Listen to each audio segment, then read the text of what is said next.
All right, here we go.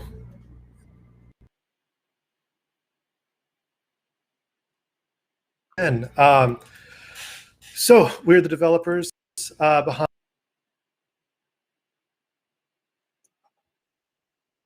Management Adventure. We're actually on Kickstarter if you want to check us out and back us.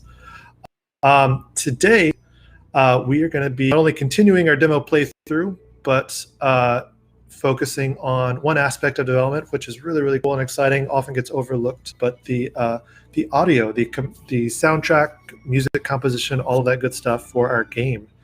My name is Kylan Coates. I'm the creative director and founder of Crispy Creative. And we have our amazing composer, Jesse Myers, with us right below me. So happy to be here. Thank you for having me. So I'm actually really excited to talk through the audio because this is an area where, at least for me, I feel a little blind to. Like it's one of those things I know it when it's good, but to get to that point of where it's good, that's difficult for me. And when we were, I know when we were first talking, we had a ton of composers reach out. It's kind of an overwhelming amount. But you stood out among that group, just in your ability to talk about the audio, talk about music in a way that was understandable, and I think you kind of got what we were going for in the game, which was really exciting. Did the soundtrack for the trailer, audio mixing, and then all the tracks in our game you've done, kind of everything. It's been really great. Yeah, it's fun to look back. It's already been quite a bit that we've been able to cover. I'll forewarning, I'm having maybe some connection issues. It seems to be breaking up every now and again. So if I lose you for a second, I apologize. But yeah, no, it was I remember reaching out quite a while ago now at this point, and no, it's so great to hear that we were interested in working together, and I'm glad that I was able to sort of talk about things in a way that helped make the music sort of connect and make sense to what's going on. So hopefully more people can get a chance to see that and feel the same way. I think that would be great. Was there anything that kind of drew you to the project in the beginning? Yeah, I would say the trailer itself was so much fun. Just when you said it was only the visual part, and seeing it and seeing how much emotion was carried through that got me really excited, as well as the art style. The description of the game was just very different from what I have seen a lot of other developers sort of talking about in that same sphere. A lot of them tend to follow the same mechanics, they tend to follow the same style of play, but to hear about a management game that's narrative driven, as well as something that just had it visually in itself was very different from what I've been seeing from a lot of things. That sort of uniqueness was a big draw for me. And then just talking about how the game develops and the character-driven aspect of it, I think that's always exciting as on the artist side, because it gives you a lot of dimension and depth to work with, as opposed to something that might be like a face value shoot 'em up or something like that. And there's nothing wrong with that. It's just a different kind of experience when you're writing for that. For sure. Well, I mean, we have we're going to get into the demo, but I wonder if we wanted to go through the trailer real quick, just because that was one of the first things you showed. Absolutely. Cool. It's weird. It's a little odd to see the trailer now too, because it's been so, like, this trailer was done quite a while ago, while we're still developing everything. I want to say it was pre-pandemic. So what a lifetime ago that was. Right. Well, and initially we just had the music track, and then we actually went back and added in sort of the sound effects later on. Yeah, and that was a lot of fun as well, and definitely nice, like the icing on a cake, a nice little touch to everything to give it a little bit more personality. For sure. Well, cool. Well, I'll let me play the trailer then real quick. And again, for people just joining us, we are developers for A Long Journey to an Uncertain End. We are currently on Kickstarter. If you want to back us on there, or also check us out on our Discord. So cool. So here, let's jump in let's jump into the trailer real quick.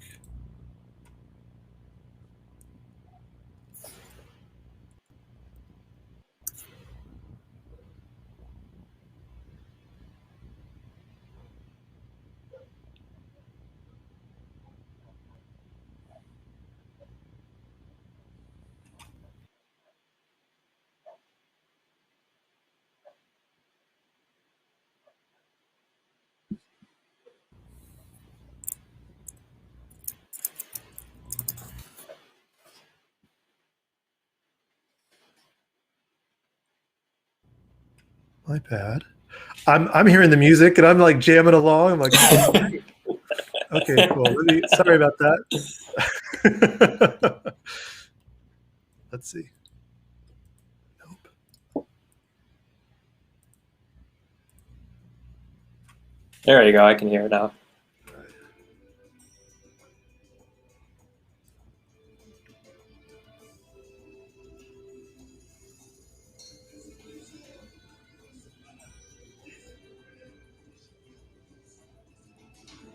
But this like energy build up, then the tension, and then going into the adventure.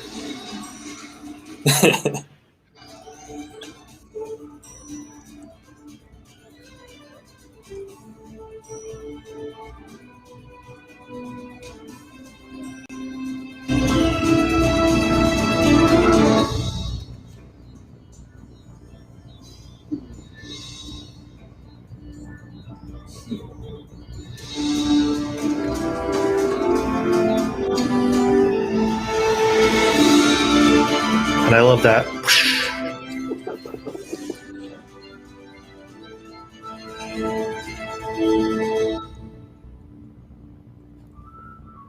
That little end, that little bit at the end, I absolutely love. It's kind of like Zemeckis, like Back to the Future. That little like. That's high praise. Yeah, So, you'll hear that same little piano idea in different forms in different parts of the music throughout as well. And there are some of the same. The trailer kind of acted as, especially being the first thing, and thinking about sort of the tone of the game. There are a lot of the same ideas that sort of carry over into what you might hear in. I know for the main menu music has a lot of the same influence, as well as a couple others. And you'll hear some fragments of it that sort of keep everything cohesive, especially as if you're exploring different planets, which the music's going to have different tinges to it. It's sort of this connecting thread to it all. But I do remember too on that the first half of the trailer, we took a couple tries to figure out how to set up the anticipation into the chase moment as well. And that was a lot of fun to figure out and sort of decide the best way to sort of approach that. And it just goes to show you that there's 100 ways to make things work, and that you can really spend some time to sort of craft and pick how you best want to realize what that scene is like. And just to see, I think what I really liked about the trailer in general is, and what makes my job really easy, is that you get very clear expression between the action and each character's individual reaction to what's going on. And I think that speaks volumes to showing their personality, which just all makes the intuitive process of how I might want to write it that much easier. And some of them are very straightforward. If you see that Isla's sitting there from a distance looking at the rest of the gang getting into trouble and she's just kind of over it, like that is such a, like it's a change up, slow pitch straight down the middle for me to work with. And that got me really excited as well, because there's a lot of character that came out of the scenes in general. Well, and I know we, in terms of like pulling from Firefly, pulling from like The Fifth Element, pulling from these other big TV and film markers, getting that feeling, and then putting your own twist to it, putting, our game's twist on it. That was that process, that going back and forth of, these are our own characters. These aren't, this isn't the crew of the Serenity, although there's plenty of Serenity vibes in there, but they didn't have a drag queen on board. They didn't have That's true. they didn't have Ayla. They didn't have all these other characters. So yeah. So cool. One little I don't know what you call it, Easter egg I will include. I know for the audio effects, we went through it. If you hear Matthias in there, that is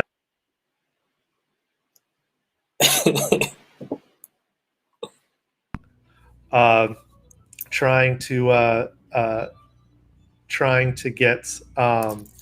get good sound quality. Sorry, I'm getting let me see. Apologies for the network connections on my end. Yeah. Well, if there was any cutoff for people watching, we were trying to figure out the best way to get some voices in for Matthias and a couple other people, and we were basically like, "Can you do it?" I tried doing it. I realized I'm not a voice actor, and then you nailed it. I'm like, "All right, you can add that to the resume."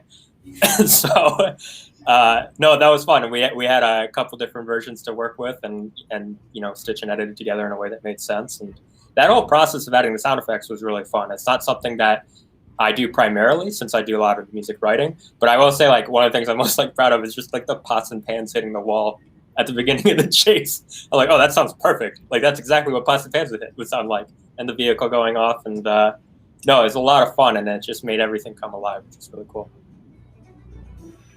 Very cool. I apologize for my connection. Is the game connection, is it also spotty, or is it just me?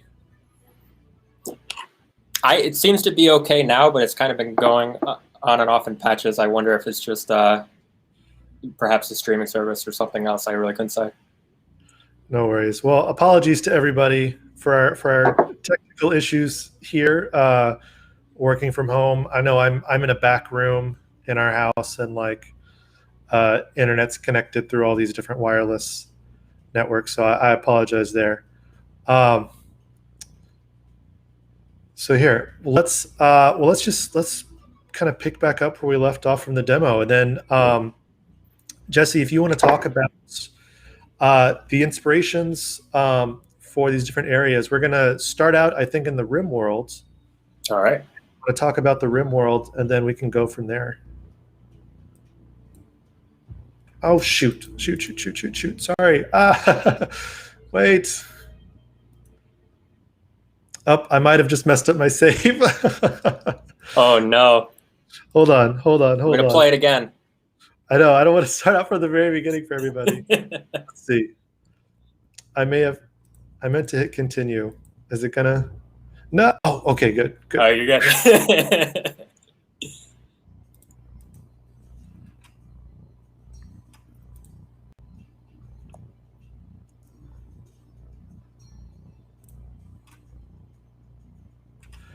Can you hear the RimWorld music?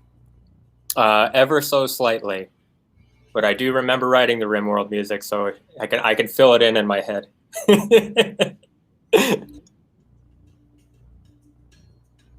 Yeah, I think the big influence from here was there was a lot of artwork that you sent, both from people's sketches as well as just real life, and a lot of North African and Middle Eastern influences.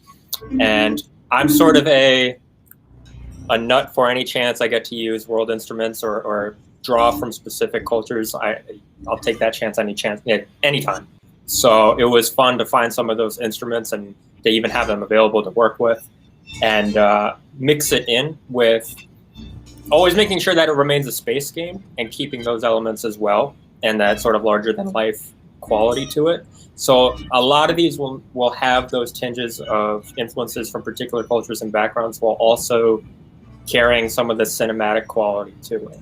And hopefully that comes across as being pretty cohesive, especially as you go from planet to planet.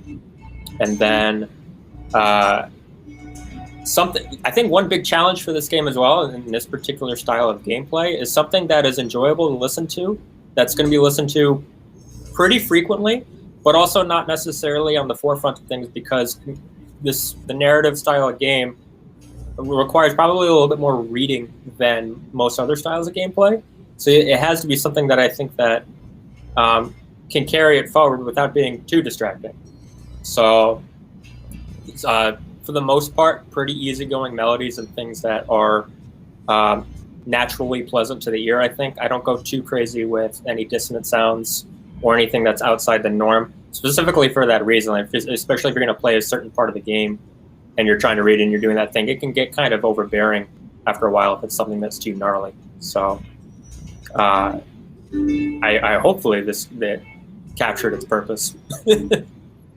I think so, for sure. And I mean, I love it. It's just so much like, this is a place I want to hang out. I definitely want to be. But yeah, let's take off and check out some other tracks. So no, this is the destination selection music going on behind us. So the player is just taken off. They're in space. This is talking to your crew inside of you, inside the player while you're in space. But I don't know if you want to talk about, this is probably like the most classically spacey track out of all of them, I think. Yeah, and this was there's both capturing the space side as well as the mechanical side that we were talking about, how to transition from sort of planet selection to the traveling sequences and then going into the next world, and ways to do that, as well as handling the process involved with the actual gameplay. So it was fun to come up with something here that captured the sort of space essence, and then at any point can be interrupted pretty seamlessly into the traveling portion, which is a lot more of a exciting driving forward style of music. So really cool sequence of events to work with and think outside the box. And I mean, video games are the only place where you're doing something like that. So it's really, really cool to have that opportunity that's very unique to this moment in the gameplay. So yeah, I think also that's the other thing, because if you hear something like this and then you hear something like the RimWorld track, they sound very different.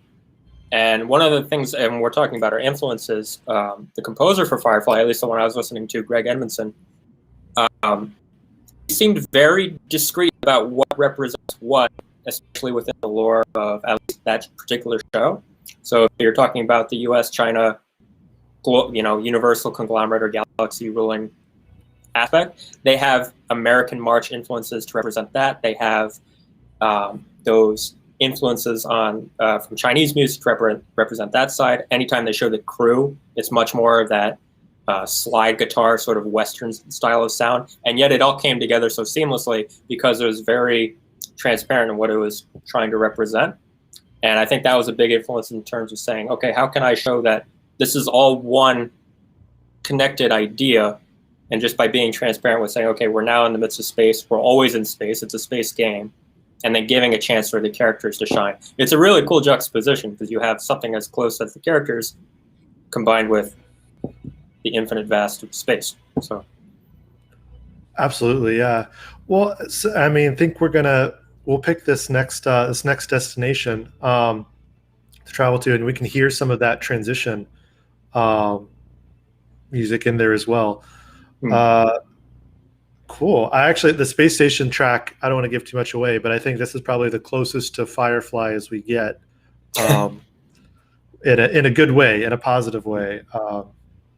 But yeah, we'll head to Harmony 842A, one of the many space stations out in the universe. And just to be clear, this is our demo. You can download our demo on Steam or on itch.io to check it out. If you like it, please try to back us on Kickstarter. And in the full game, we're having a lot more planets in here. For the demo, we wanted to make it fairly linear, just to give off a feeling for the gameplay. But I know in the full game, we're planning on a ton more planets in here, which is really exciting because they'll all need their own track. But cool, let's set off for Space Station. Thank you, Corgi. I would like to travel there.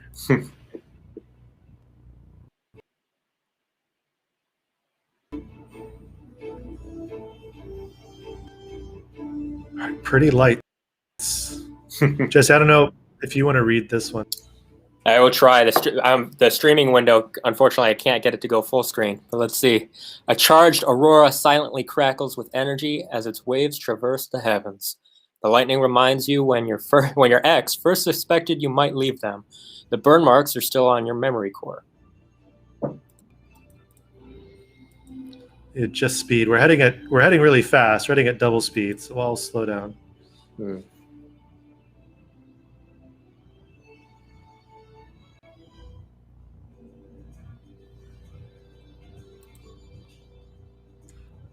In any other circumstances, I'd be happy to see civilization with registered mechanics. Maybe I'd get to cleanse my air intake system and get rid of that sandy desert air. Better yet, maybe I'd even be able to get a system-wide calibration, but I digress. I'm glad we got away from Spacer's Folly before the APB went out. We better keep a low profile while we figure out what our next move will be. So we have these intros to each location, and they are meant to build off of each other. So here we're referencing a planet you just came from, super sandy planet. So again, showing the player their choices do matter, where they go matters, and it's a trying to create a real living world. So here we have truly. Smell that? That's space or air. When we explore the outer rims of the galaxy, we bring our skill, our wits, and our air. That smell, boss, that smell is triumph. We can open this up to some of the comments, some of our viewers, if we want to help us start to pick some of these choices, actually. Should we go feeling at home or space or air? I like the top one. That's kind of snarky. Feeling at home. Go with that one. Let's see. Seem to be in a good mood, truly. Seen many space stations like this. More than many. Planets and settlements are nice and all, but there's something special about places like this. Same goes for the people. The people? What's special about these stations?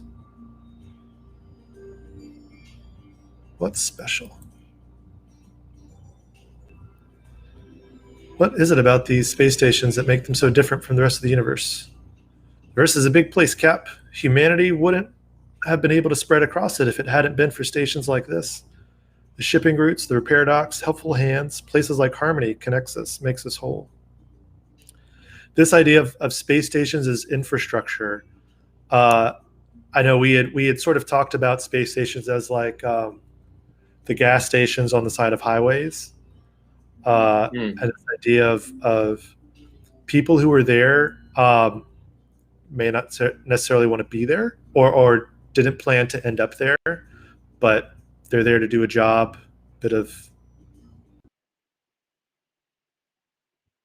and I think this track sort of gets into that kind of groovy, like little I don't know if you can describe this a little more. Yeah, I think some of the influence came from living in Texas for a few years while I was in school, and especially that. I guess to preface as well, when we were putting the music together for this, the gameplay wasn't all completed yet, so we were putting the music together as the story was being put together, and we were talking about some of the narrative that was going to be involved, what the space station was, as well as some aspects that we were talking about incorporating, and especially that sort of blue collar vibe, and thinking about the influences we've been talking about, and perhaps some of the Texas things that I think of, especially when you say sort of a blue collar gas station. I'm going, I know what that is.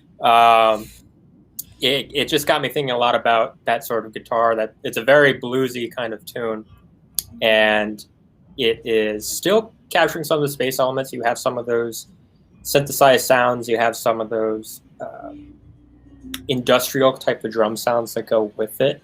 But hopefully capturing a little lighter side. And right away, just the reaction from the characters being there, you know that it's not meant to be an overly serious place, as well as it's more or less a very mundane place, despite it being in space and this grand adventure. You're in what's essentially like the airport of all places. So Oh, for sure. And I like that, you're in the airport, which I mean has a way of there's a feeling there and there's an excitement there, but it's also not the coming from the rim world, which is just sort of brimming with culture, and you can almost smell it and feel it. This is a but everything's artificial around you. Hmm. People, um, so that it's a very very different feeling. Hmm. Now that said, we do have some really awesome situations and jobs that occur in these space stations that are again very different from the rim worlds. I'm gonna go. I'm gonna keep making choices. I apologize again for my network connection. Um,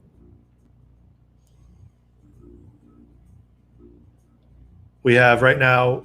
We have Truly landed on space station, talking through. Truly's got a proposition for the player, uh, and they are going to essentially pose as the captain of the ship, um, which might be a little unnerving for the player.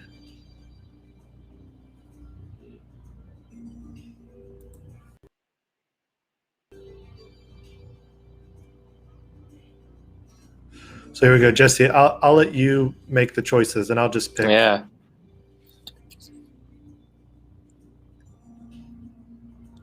I say you got it.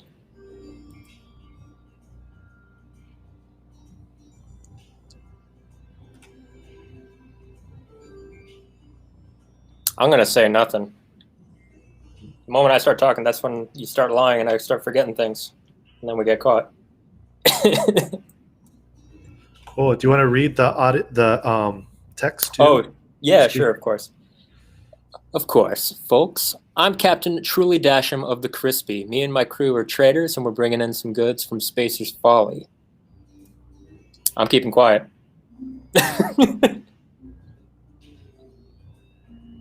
Funny we don't see much traffic from Folly, considering it's so close. Glad to hear someone's helping those folks get their wares out. Keeping quiet. Let's see, I see a question about which character have we spent the most time conceptualizing and why. I'm going to do my best. Again, my connection is really low, so I'll see how much gets through. Um, I'd have to say, let's see, Truly and Zeke were the first two characters we actually had made up. Um, and then from there, we got Matthias and Denny and Ayla. Um, I'm trying to think. Man,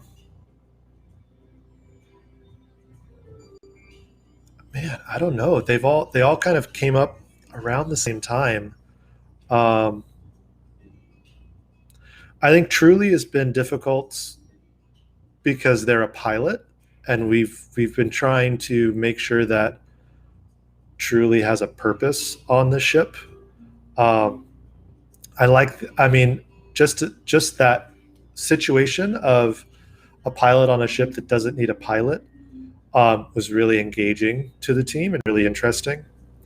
Um, Truly also, I don't know if we get into it that much in the demo, but Truly deals with imposter syndrome um, quite a bit. They've been super successful, kind of with little efforts. So they've developed some imposter syndrome there.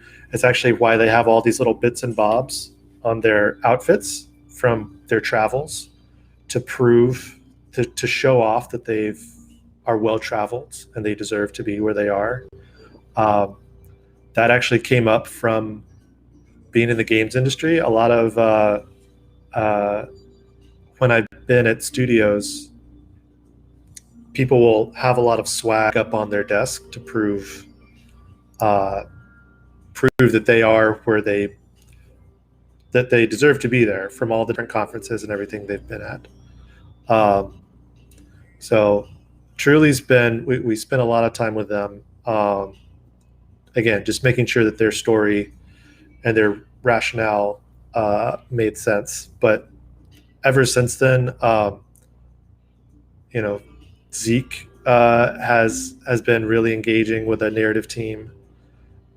I love Denny just as a little shit. Like he just the kind of one of the few crew members who pushes back uh, on the player. Yeah, there's man, the Truly tribe. There's I mean, we always were like, okay, Truly's got the seduction skill, but I wasn't expecting. I don't think we were expecting Truly to be that popular with everybody. But hey, like, you know, they're a good looking person. Like they got a little bit of swagger. Like, yeah. I just want to say too, I don't think I'm trying to think in my head, and we're talking about it early on in the stream, as far as this game being unique. I don't know any other game that deals with imposter syndrome. I can't think of one off the top of it. There might be, and someone correct me if I'm wrong, but like those are the types of things that like you wouldn't necessarily find that in a space game, and I think that that's really cool to see. Those are the types of things that were drawing me to this game in the first place, and it's been really, really, really fulfilling to see that that's the side of things that are being brought out in this game, and yeah, I just can't wait to see more as it develops and go from there. Well, and for something that so many people deal with, you would think there would be more about dealing with imposter syndrome. But yeah, my connection is still terrible. So Jesse, I'll let you keep on reading and making the choices. Sure. Now, like I said, we like to run some questions by you. The Crispy, was it? Are you able to comply and respond to my questions? Yes. We give them the bare minimum. I just want to plug the Kickstarter real quick too. If you like what you're seeing, if you like what you're hearing, we are on Kickstarter. Check us out. Back us if you can. Yeah, back to you, Jesse. Yeah. Has your operating systems or routines recently or indeed ever been tampered with? No. Confidence is key, right? No. I'm not. No. Yeah, just no. All right, that's one down. Do your systems contain components that enable artificial intelligence at a level beyond that which has been outlined in Section 2-33 of the Prohibition Act? No. Right. Don't worry. The next few questions won't be quite as dry, Captain Truly. All right, Crispy, your engines malfunction and your owner decides to scrap you. What is your response?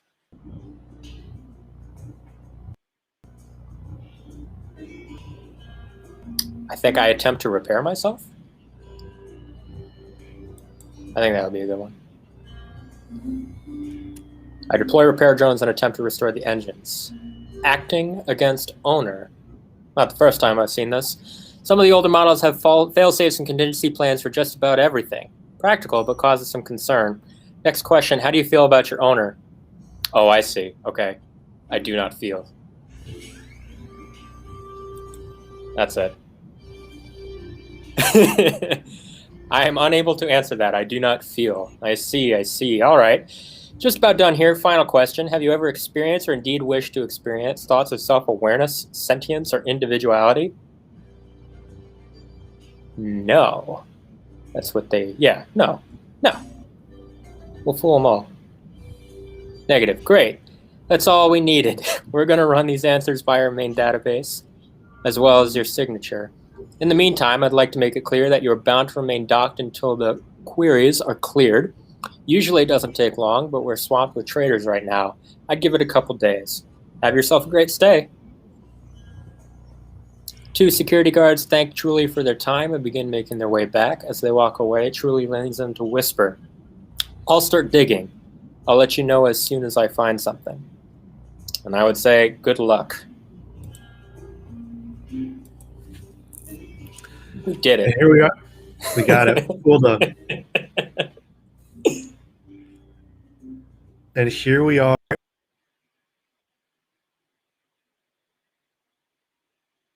From the from the RimWorld we were just on.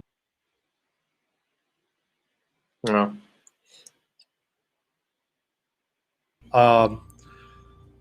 Shipping dock, back alley, diner, hangar 6. Oh, here we go. We got a good question. I think this is good for you, Jesse. Uh-oh. Which game and or movie soundtracks did you want to emulate? The music is so good, catchy, and perfectly atmospheric, to be honest. Well, thank you, first off. That means a ton. And let's see, do we want to emulate? You know, I try to be very careful about taking influences because we obviously don't want to clone anything, and we want to kind of establish our own identity for the game. I will say that, you know, the primary influences that we talked about were good to research into, because I had, prior to this and prior to talking about the game, I had not seen Firefly, I had not seen The Fifth Element. So I turned a date night with my fiance into watching a couple episodes of Firefly and The Fifth Element, which worked out great. And I think that there are certain maybe established idioms within the cinematic things that you could do, as well as just sort of my background as a musician, that I know the type of things that I want to introduce to it. I would say that the things that I took from it were the sense of how to space out the music and put things where. Granted, it's a lot easier for a game compared to a movie or a TV show because it's very discrete. The track goes for this world. And a lot of it was just letting myself go and just write the things that I thought would work and seeing what the response would be and going from there. And the nice thing was that Kylan was super responsive and offered some really valuable insight and kind of helped refine and shape the direction that the music was going to go.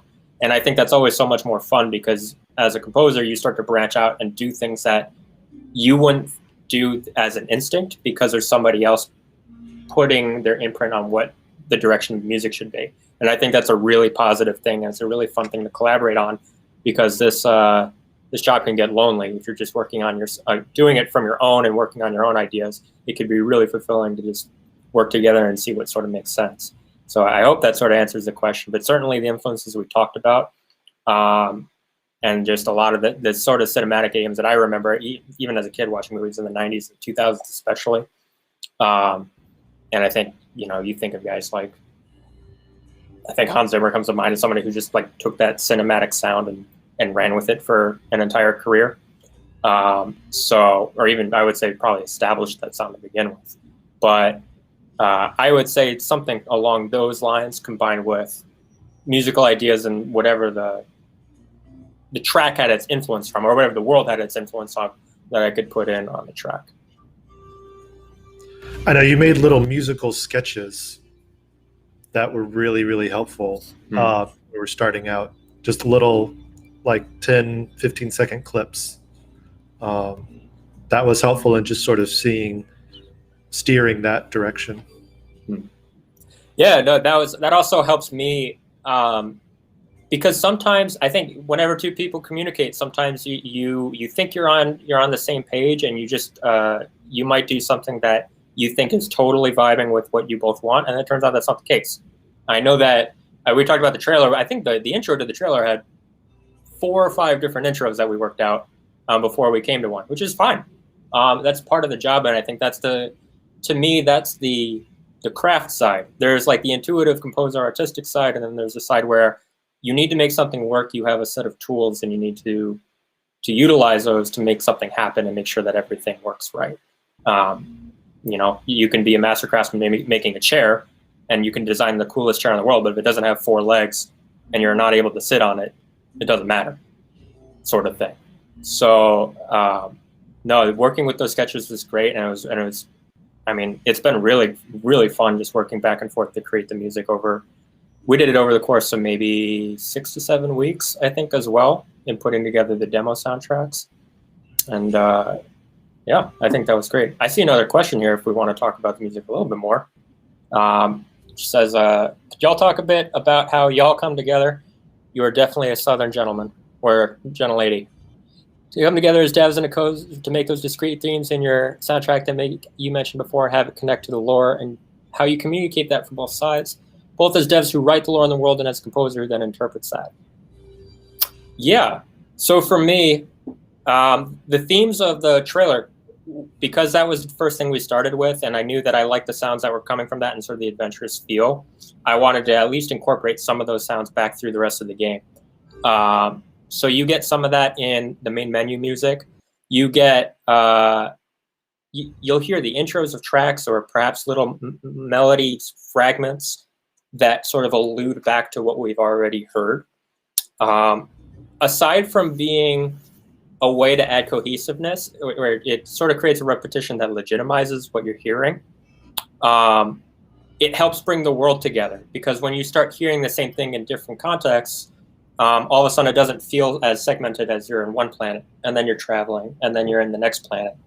And I think that that was a big part, and especially with the unifying theme of the game, which to me, and maybe Kylan could talk about it a bit more, was personal development, or just coming together, or finding yourself, or that sense of identity. And you can have themes in the music represent that abstractly, and then as the themes develop, so does the person develop, and you can sort of stitch that together in your brain as you're playing to it, and you can do that on an individual level rather than me, being very forceful and telling you I am developing the theme. You can sort of listen to it and take your own interpretation to how that develops. For sure, and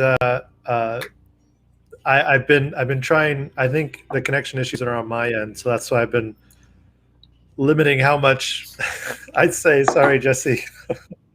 Oh, you're good. But yeah, I mean the collaboration has been really fantastic. I mean, one, it's just been easy to work with Jesse. He's again, I kind of mentioned earlier on when we first started working the trailer, I feel like I'm a little bit blind to the music side of things. I just don't have as much experience there, and being able to say things like, oh, well, it feels too harsh, or it feels too, I don't know, like having the words for the audio. I feel like I didn't have that vocabulary. Saying like, hey, can we culture feel, or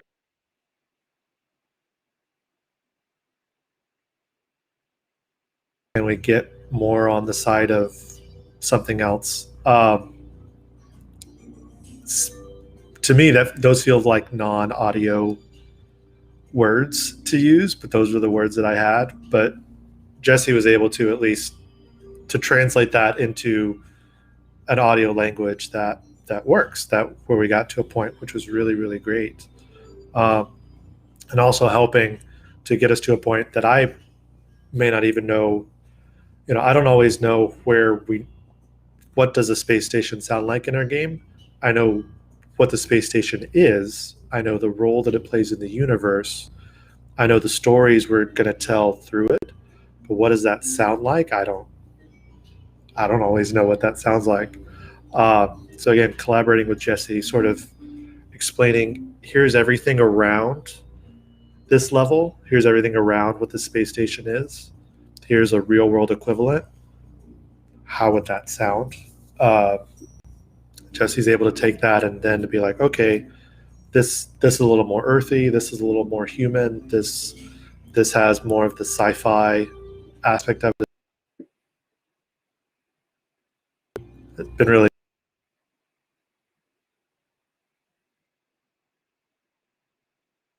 lets us make really cool stuff, like what we see here.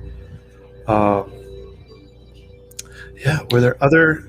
Sorry, you go. Oh no, I was just going to say it's kind of a funny metaphor, because I know we're having just some minor technical difficulties, but it's almost a metaphor for how we've been working, where you're describing kind of what you're looking for, and I fill in the blanks. So it's been. I think there's a lot of fun and creative things that come out of working with somebody who isn't a musician, and I think that is so important for me, because especially if you are a composer or performer and you are surrounded by musicians and you're always playing music and you're always around musically inclined people, it can start to turn into this sort of inside joke what you're playing, and you forget that the ultimate goal is, you could talk about chords and things and what works and devices and tools, but at the end of the day, you have to do something that connects to the people around you. And I find it so valuable to work with people who maybe don't have the musical language, but they know instinctually, that works or that doesn't work. And that sort of puzzle where you have to identify why it is, I think that's a really fun aspect of being a composer in general. Very cool. I will also plug one of our backer levels, quite affordable backer levels on our Kickstarter, includes the whole soundtrack to the game. So if you're liking this, where you can get the soundtrack, backing us up there on Kickstarter. And this is, again, I'm so excited because this is just, tracks for these other planets planned. So I'm excited for all these other planets we have. Cool. Let's try to get through one job, maybe. So I think we have about a little over 10 minutes left. So I don't know if we want to open it up to comments of which job. Do we want to go shipping dock, back alley, diner, hangar 6? We've gotten some amazing questions so far. It's been really great to hear from people. Yeah, I've seen a couple other questions too. It's great to see the participation. I'm glad people are excited about this. I haven't had breakfast yet, so I think diner is where I would probably go on the job listings. But wherever you want to go. I see back alley. I think that could be one too. Yeah.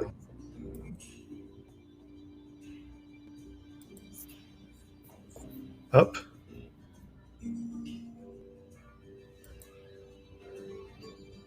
It's maybe more technical.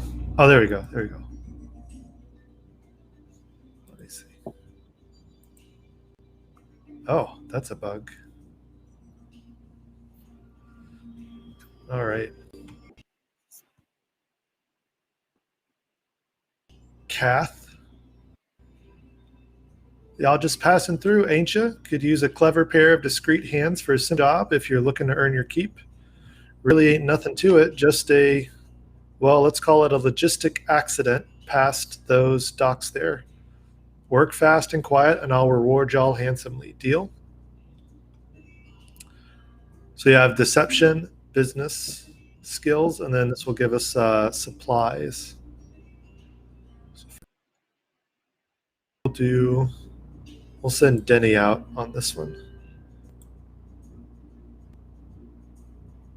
So he'll go off.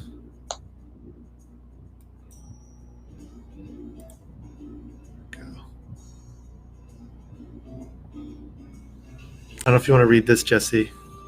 I will do my best. Let's see. Entering the alleyway is akin to entering an expressionist art gallery. Either side of the narrow passage is splashed with a cacophony of colors, as if a particularly proline. It's a little small on screen, so I apologize if I make some mistakes. Proline painter self-destructed in the middle. Among the neon greens and vibrant yellows, splotches of deep red shine through. Kath passes Denny a map. A mop, I'm sorry. Don't mind the smell. Let's get this place spick and span pronto. I say just get a mopping.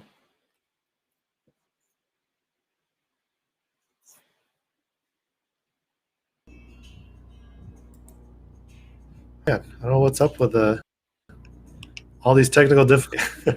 Oh, that's all right.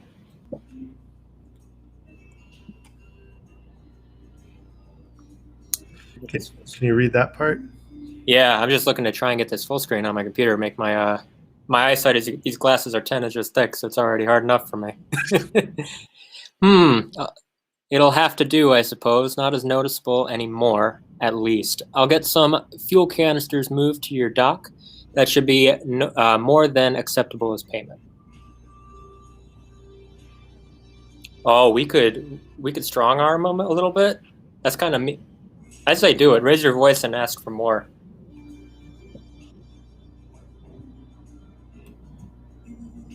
All right. Let's. Hmm. Oh, we got a lot of fuel. Look at that. As Denny and Kath are about to leave the scene, a group of curious dock workers slowly make their way towards the alley. Kath seems confident that she can talk them out of the situation with an appreciative nod, gestures for Denny to her. All right. Easy peasy. All right. Let's see. Let's try one more job. And again,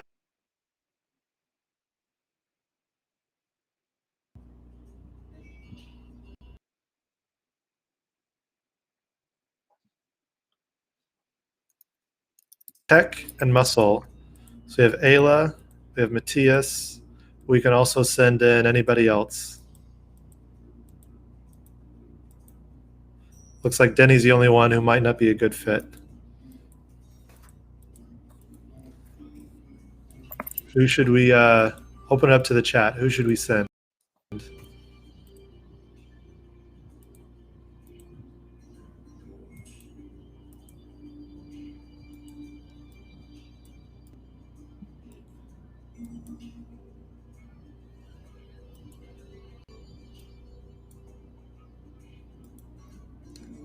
Send Ayla. Ayla hasn't seen any action on the station.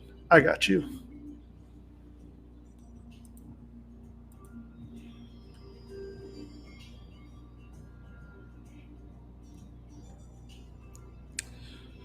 You folks are new here, right? I'm looking for some, well, help, I suppose. I run one of the diners here, and I've been having some trouble with some locals coming in for a meal and then deciding to skip out of the bill.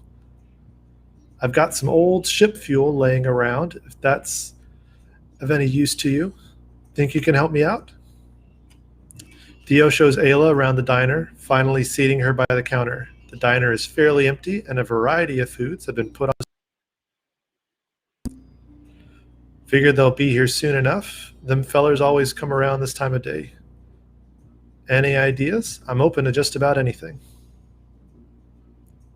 Let's do a remote controlled lock on the door.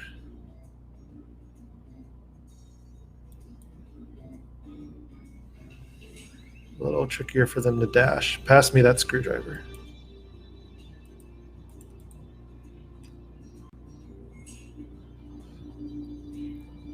A few diners come in, laughing amongst themselves quickly and get up to leave, despite Theo's protests.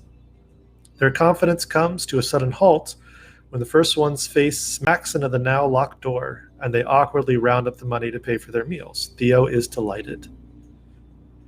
Did you see the way that first one hit the glass? I could barely contain myself. Thank you so much, my friend. Please grab some dinner for your crew before you leave. Politely decline, select from the food in the counter. Look at the food. Is that real catfish and collard greens? Oh, that makes me hungry. You got one more question for you, Jesse. Yeah, see this. What are the main differences in your approach to composing something more background kind of music versus something more bombastic and epic for a space opera like this? I think the big approach, talked about a little bit earlier, was what are you doing when you're physically playing the game? And I think right away, there's a lot of reading involved.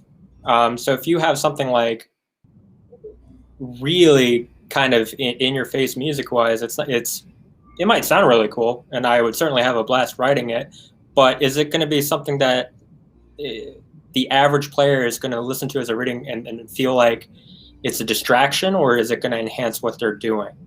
I think the big thing is it supporting what's going on gameplay wise, and so that's a big part of it. I think when you have opportunities to have more to it, whether it's perhaps like something like the menu or transitionary moments or anything like of that nature, there's certainly opportunity to fill in those spaces. I think it's a matter of where should the player's attention be. And I think if you are perhaps too egocentric of a musician, you're going to want it to be on you.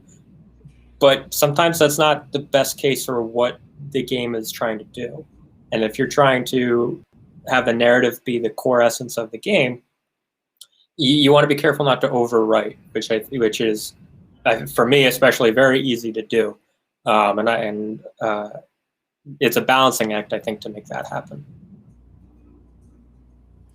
I think we're getting near the end of our stream. Again, apologies for all of the connection issues on my end. But one last plug of just, we are the developers. End. You can check us out on Kickstarter.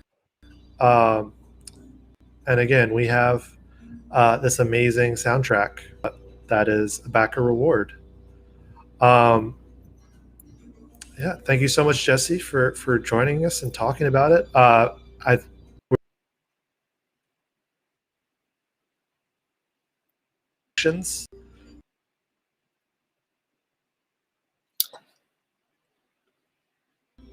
So thank everybody for joining us. My internet's killing me. So sorry. I'll apologize. I'm trying to give you space in case the connection clears up. But I will say real quick, thank you so much for having me and for having me part of this team to create the game, because it's been a blast working on it. And everybody on the team has been so wonderful to work with. And it's just a very fun environment, atmosphere to be a part of, even virtually, because I know we're working from all parts of the globe to make this happen, especially in the midst of a pandemic. So to have a project like this, especially that's so person-driven in a time where I'm pretty much isolated in my house for the most part, it's been a really great experience, and I can't wait to see how this unfolds. Thank you, everybody. I think we're going to here again. So sorry for the connection issues. It's a fluke day, but check us out, wishlist us, back us on Kickstarter, and we all do another live stream next week. All right. Have a good week, everybody.